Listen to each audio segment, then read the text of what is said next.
Bonjour docteur, moi je suis un peu effrayée de voir qu'on va rendre obligatoire 11 vaccins à de jeunes enfants. Moi j'ai eu la rougeole quand j'étais avec ma sœur, ma mère nous avait mis dans le même lit, on n'est pas mort.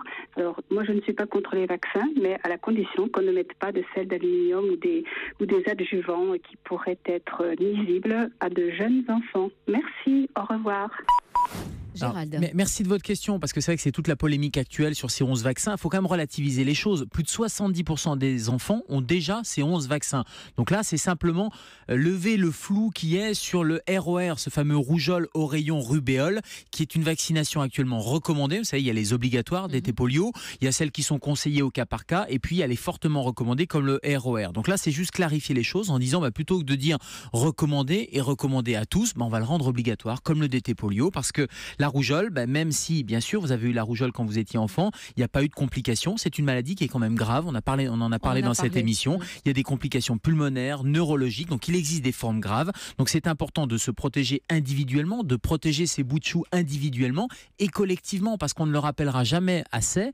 La vaccination, c'est un bénéfice individuel, mais c'est un bénéfice collectif également pour éviter de diffuser le virus. Et ça me permet de rebondir là sur l'histoire de notre auditrice qui dormait, la maman les mettait dans le même lit, etc. Il y a une très mauvaise idée qui circule, ça vient des États-Unis. Ce sont les pox parties, c'est-à-dire que ce sont des mamans qui organisent, quand il y a un gamin qui est rougeoleux, ils en invitent d'autres en disant comme ça va les vacciner de manière un peu naturelle, c'est-à-dire qu'ils vont se contaminer, comme ça ils l'auront. C'est une très mauvaise idée, il y a des complications, la rougeole c'est une maladie grave, donc c'est pox parties, c'est vraiment le truc à ne pas faire. Et sur les adjuvants à l'aluminium, on a des décennies de recul, on consomme beaucoup plus d'aluminium au quotidien quand vous buvez votre café, quand vous mangez, plutôt que la toute petite quantité qui est mise comme adjuvant et qui est indispensable parce qu'elle permet de stimuler le système immunitaire. Donc là aussi, toutes les études scientifiques sont internationales depuis des dizaines d'années, vont dans le même sens. Il y a une innocuité, il n'y a pas de risque. Donc pas de panique, même si, et je peux comprendre, ces 11 vaccins, ça peut faire un chiffre important. Actuellement, il y a le DT polio, le ROR, quasiment tout le monde le fait.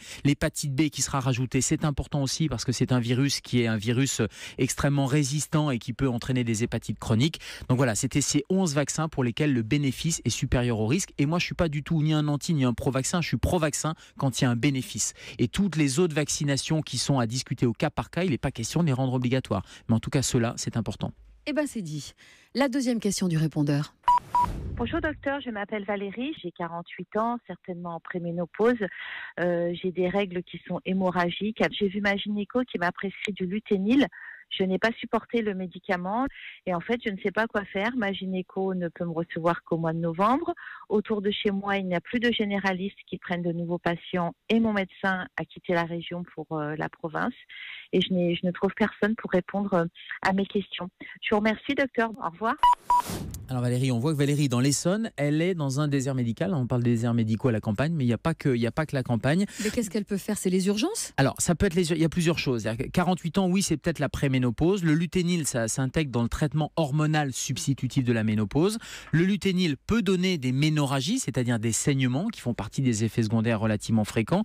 La préménopause aussi donne des règles un peu irrégulières, espacées de manière irrégulière et en quantité de manière irrégulière aussi. Et puis, si vraiment il y a une ménorrhagie très importante avec plusieurs changes par jour, là, ça vaut le coup de consulter effectivement en urgence. Alors, il n'y a pas que les urgences hospitalières, il y a des groupements de médecins libéraux urgentistes qu'elle peut appeler aussi. Elle peut aller toquer à la porte d'un médecin, même s'il ne prend plus de nouveaux patients dans sa patientèle en cas d'urgence et en cas comme ça de situation un peu imprévue. Valérie peut aller les voir et sinon, elle peut appeler bien sûr le 15 et en dernier recours, elle peut aller aux urgences. Tout dépend de la quantité. Si c'est simplement des saignements, ça peut faire partie soit de ça, soit un effet secondaire du traitement, soit de sa périménopause. Si c'est vraiment, encore une fois, plusieurs changes par jour et c'est comme ça qu'on quantifie la quantité de sang qui peut être embêtante, bien sûr, c'est une perte de sang qui nécessite une consultation rapide.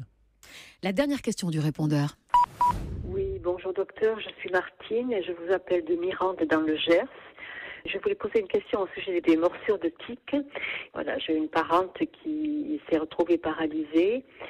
La maladie de Lyme a été diagnostiquée très tard et on lui dit qu'on ne peut plus rien faire. Je voulais savoir s'il y avait peut-être une solution. Merci. Alors, plus rien faire, c'est un peu abrupt comme réponse. C'est vrai que la maladie de Lyme, il y a plusieurs phases. Il y a la phase initiale où vous faites mordre par une tique. Il y a une borréliose, une borrelia qui est la bactérie qui peut diffuser dans l'organisme. Vous savez, c'est rouge au niveau de la tique et ça va se diffuser un peu. Cette rougeur va bouger un peu sur le corps ou augmenter en termes de surface. Et là, il faut consulter rapidement parce qu'à cette phase toute initiale, cette phase primaire, on peut mettre des antibiotiques déjà. Et puis, il y a d'autres phases un peu plus chroniques avec des paralysies. Alors, c'est pas se retrouver paraplégique, mais c'est des paralysies, par exemple, des troubles de la sensibilité d'un bras ou une paralysie faciale, par exemple. Ça peut être effectivement une conséquence de la maladie de Lyme. Il n'y a pas rien à faire. Déjà, il faut en faire le diagnostic. Et donc, on sait qu'il y a la sérologie. On va aller doser par une prise de sang les anticorps. Et puis, il y a des traitements antibiotiques qui peuvent être donnés sur plusieurs semaines et qui peuvent venir à bout ou diminuer les symptômes. Mais c'est important qu'elle consulte. On fait le diagnostic. On regarde les autres diagnostics aussi qu'il faudrait éliminer. Et juste pour nos auditeurs, quand ils se baladent en forêt, toujours le bon conseil, on vérifie qu'on n'a pas de tique accrochée aux cheveux, derrière les oreilles, derrière les genoux. Et pour tous les membres de la famille, on s'épouille.